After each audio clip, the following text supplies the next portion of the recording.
for them because they're now the WNBA 2021 champions and first time ever in franchise history. So it's great to be able to hang another professional sporting banner in the city of Chicago.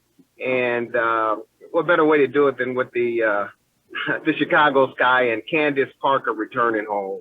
Well, it's the one and only Jerry Riles, the Rewind Sports 60. As he said, the great one himself, we have ourselves another championship in the realm of basketball in the WNBA, the Chicago Sky. The legend himself, Jerry Riles, was there the entire series here in Chicago. What was the energy like being in the Wintrust Arena, seeing how Chicago, we know it loves a winner, it loves a great basketball team, it loves cheering on hometown talent. What was the atmosphere like? All your years covering sports and recently all the success you've seen in Chicago sports, how was this like? This was ranked up there, to be honest with you, Mercado, and it's great to hear you and all the guys, and I miss you guys for sure. But I got to tell you, being around lifelong Chicagoan and covering Chicago sports for so many years, this one was definitely one of the top. And I literally, honestly, genuinely mean that for the simple fact that this team, as we all know, they've over the years, at least the past 10 years, they have really struggled and grind and, went up and down on a roller coaster as far as, players coming and going and, not winning the support of the city because they were just mediocre at best. And they weathered the storm. And with the addition of Candace Parker coming back home to Chicago after winning championships with Los Angeles, it was certainly a kick in the butt for the organization. It was a breath of fresh air, and it was a shot in the arm. And just to experience it, it was just electric. And the fact that Chicagoans came out to support this team once they advanced to the WNBA Finals, and of course they had to take on the tough Phoenix Mercury team. But the energy, definitely the past two nights here in Chicago, Game 3 and Game 4 was almost second to none as far as comparison to other championships here in Chicago. Hey, Jerry, this is Dan here. I'm an expert in Wintrust Arena. I've been there 3 dozen times. I didn't recognize the place. I go there, there's about 500 people there. But, in any event, it was really quite remarkable to come back from double digits today. I mean, and you actually, Parker came back to win a championship, in her hometown, being from Naperville, and she wasn't even the MVP. Kaylee Copper was. And the fact that Rose Quigley scored the most points with 26 today. So what a balanced team. It was, and even off the bench, Dotson with 2 key buckets at the end. I mean, what a balanced team. No, it was a great team effort as far as this championship was concerned. And that's what a lot of the players said about Candace Parker coming back to Chicago and joining this unit. The simple fact that she was pretty much the missing link as far as toughness was concerned, as far as aggressive play was concerned, and as far as the winning attitude, because she brought a championship mentality to the locker room.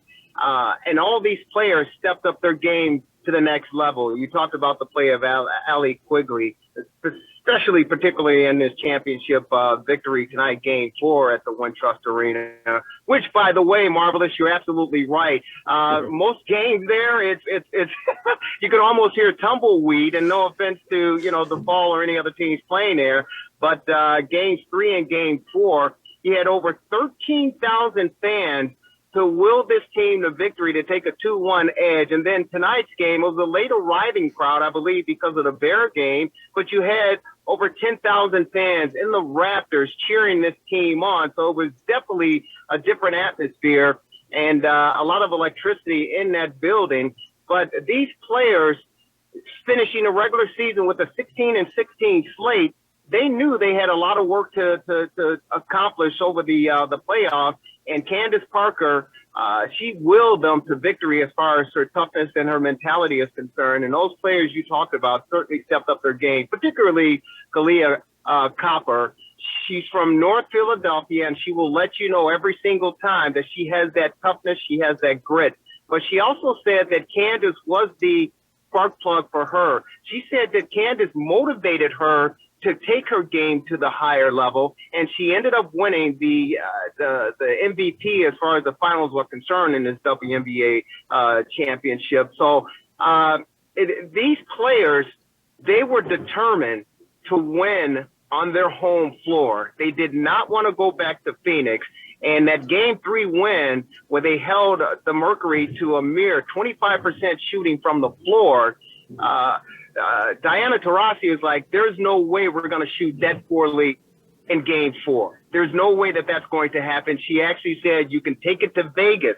So you knew that the Mercury were coming out to be aggressive, play hard, and they wanted to get back to Game 5 at home to wrap it up there. But Candace, down the stretch, in the third, about 6 minutes to go, I think she hit a clutch jumper. And then she was on the break with Courtney Vandersloot with a nice, easy lay-in. Then she came back with a couple free throws from the charity stripe to close the gap. And once they felt that momentum, gentlemen, I tell you, that place, those fans, they rose to the occasion. You could hear from here to New Mexico how loud that place was. And it was enough to get the players, the ladies, motivated and inspired to go on and come from behind to clinch the victory, the first time in franchise history for the Chicago Sky. I thought you were going to say from here to Naperville. But listen. Well, I wanted to extend it more because it was just that loud. You know, it was unbelievable, the defense. I mean, look at Griner, 6'9", I think she is. I mean, I was amazed. You know, like the old days of Will Chamberlain or something in the NBA. I couldn't imagine anybody stopping her. She got 28 today, but the whole team got 50 the last game. So it's pretty remarkable because she's pretty dominant normally. Yeah, Brittany, I thought that's where the Mercury fell off in this series. First of all, they allowed the Sky to come on the road in Game 1 and steal a victory to split the home games for them 1-1 and come back to Chicago. And of course, with the Sky getting that victory in Game 3, it was just a matter of time for them to collect, tonight's victory to win it, because again, they certainly didn't want to go back to Phoenix. But the game plan as far as the Mercury was concerned, I was a little surprised they just did not continue to feed her, because you're absolutely right, Marvelous. Her performance from the charity stripe in that inside game, I mean, there was no one there on that floor that could stop her. Yeah, and right. When the Mercury got away from it, that's when the Sky capitalized in their 2 victories, and of course they come away with the championship. Hey Jerry, you look like Tom Hanks in Castaways. I mean, what's with the flashing lights? Can you see me okay, Marvelous? Yeah. I mean, yeah. I thought it was like that flashing light thing that Tom Hanks did in Castaways. Jerry, oh my God! Yeah. Before we let you go, Jerry, let me before we end up you end up on an island with a coconut. Let me ask you this: what do you think this does for the WNBA and for the Sky moving forward? Like we said, they beat a team that's been there before, maybe has the GOAT and Diana Taurasi, Brittany Griner, top tier. We know how stacked Phoenix is, and then you look at what this team had and the hometown kid and the studs, the game that it was. What do you think this does for the product, and what do you think it does for the organization moving forward? Such a wonderful ending to this run.